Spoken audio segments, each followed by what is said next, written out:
నమస్తే అండి. నేను రజాక్.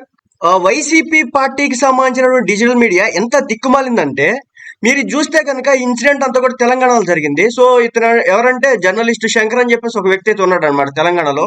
సో ఈ మధ్య కాలంలో బాగా పేరు తెచ్చుకుందామని, ఫేమ్ తెచ్చుకుందాం అని చెప్పేసి మన కాంగ్రెస్ గవర్నమెంట్ అధికారంలోకి వచ్చిన వెంటనే, రేవంత్ రెడ్డి ప్రభుత్వం స్థాపించిన వెంటనే ఒకటే కారు కూతురు అనమాట. ఆ ప్రభుత్వంపై నిప్పులు జరిగేటటువంటి మాటలు 4 రోజులు కూడా గడివేరు, ఒక 100 రోజులు కూడా గడివేరు. నువ్వు ఈ పథకం ఇస్తారన్నా నువ్వు ఎందుకు ఇవ్వలేదు, ఆ పథకం ఇస్తారన్నా ఎందుకు ఇవ్వలేదు, ఎందుకు అప్పులు చేస్తున్నావు, అది ఎందుకు చేస్తున్నావు, ఇది ఎందుకు చేస్తున్నావు, ఇది ఎందుకు చేయట్లేదు. అధికారంలోకి వచ్చి 4 రోజులు కాకుండానే ఇష్టం వచ్చినట్టుగా అడ్డగోలుగా మాట్లాడితే, మొత్తానికి నేను ఒక ఇన్సిడెంట్ అయితే జరిగింది. ఈ సో కాల్డ్ జర్నలిస్ట్ ఎవరైతే ఉన్నాడో ఈయన్ని బాగా ఎరక్కొట్టినట్టున్నారు. సో మొత్తానికి అయితే పిచ్చ కొట్టుడు కొట్టారు. సో దీనికి ఆంధ్ర రాష్ట్రానికి ఎలాంటి సంబంధం లేదనమాట. వీడిని కొట్టిన దానికి ఆంధ్రాకి ఎలాంటి సంబంధం లేదు. ఎందుకంటే ఈ వీడు రెగ్యులర్ గా మాట్లాడేది మనోడు వచ్చేసి తెలంగాణకు సంబంధించినటువంటి పాలిటిక్స్ గురించి, ఆంధ్రాకి సంబంధించి చాలా తక్కువగా మాట్లాడుతుంటాడు.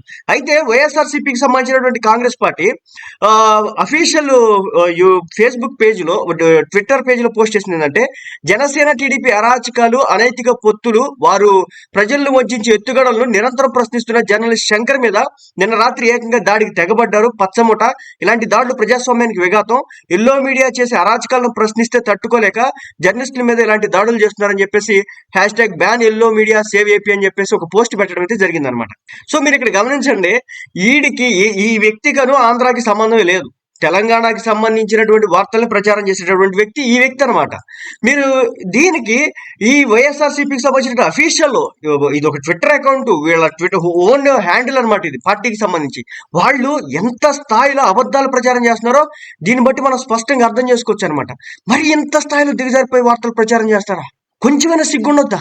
చూడండి, మీరు కిందకి వెళ్తే కనుక క్లియర్ ఏమంటే, ఇదిగోండి, తెలంగాణ జర్నలిస్ట్ శంకర్ పై హత్యాయత్నం, ప్రభుత్వాన్ని ప్రశ్నిస్తున్న అక్కస్తో జర్నలిస్ట్ శంకర్ పై అరాచకమొక దాడి, రేవంత్ వైఫల్యాన్ని నిత్యం ప్రశ్నిస్తున్న గలం, ప్రభుత్వ అప్రతిష్ట పాలు చేస్తున్న కోపంతో గోండాలతో దాడి చేస్తున్నట్లు అనుమానం అని చెప్పేసి వార్త రాసినటువంటి పరిస్థితి. తెలంగాణకి సంబంధించినటువంటి జర్నలిస్టు రెగ్యులర్ గా ఈ రేవంత్ రెడ్డి మీద ఇష్టం వచ్చినట్టు మాటలు మాట్లాడుతూ ఉంటే, మరి వాళ్ళు దాడి చేశారేమో అదొకటి. మనోడి మీద ఇంకొక విషయం కూడా అది వస్తుందన్నమాట. అదేంటంటే, ఈ వ్యక్తికి సంబంధించి ఎవరో ఒక అమ్మాయిని ఈవిటీస్ చేస్తాడని చెప్పేసి అందులో భాగంగానే ఇతన్ని ఆ కుటుంబ సభ్యులు వచ్చేసి ఏదో కొట్టారన్నట్లుగా రాయడం జరిగిందనమాట. సో మొత్తానికి ఎంత దొంగ వార్తని ఎంత పబ్లిక్ గా ప్రచారం చేస్తుందో వైఎస్ పార్టీకి సంబంధించినటువంటి అఫీషియల్ ట్విట్టర్ అకౌంట్ ద్వారా. ఇక మన ఏబిఎన్ జర్నలిస్ట్ విషయానికి వస్తే కనుక ఏ విధంగా కుక్కను కొట్టినట్టు కొట్టారు మొన్న, ఏ స్థాయిలో దిగజారిపోయి కొట్టారంతా కూడా చూసాం. సో ఇది పరిస్థితి అన్నమాట. వీళ్ళు మళ్ళీ మనకి కథలు చెప్పేటటువంటి పరిస్థితి. ఇంత నీచానిక లోకల్ బాయ్ నాని విషయంలో కూడా ఇదే చేశారు. దాన్ని జనసేన పార్టీకి అండగట్టే ప్రయత్నం చేశారు. ఆ తర్వాత పక్కింటి కుర్రాడు ఒక వ్యక్తి ఉన్నాడు కదా, సోషల్ మీడియాలో వీడియోస్ చేస్తూ ఉంటాడు, సో చందుసాయి. సో తనని కూడా జనసేన పార్టీకి అండగట్టే ప్రయత్నం చేశారు. ఇక ఇప్పుడు ఈ విషయంలో కూడా జనసేన పార్టీకి, టీడీపీ పార్టీలకు అండగట్టే ప్రయత్నం చేస్తుంది వైసీపీ పార్టీ. సో ఎలాంటి స్థాయిలో వీళ్ళు ఫేక్ ప్రచారాలు చేస్తారో స్పష్టంగా మనం అర్థం చేసుకోవచ్చు అనమాట.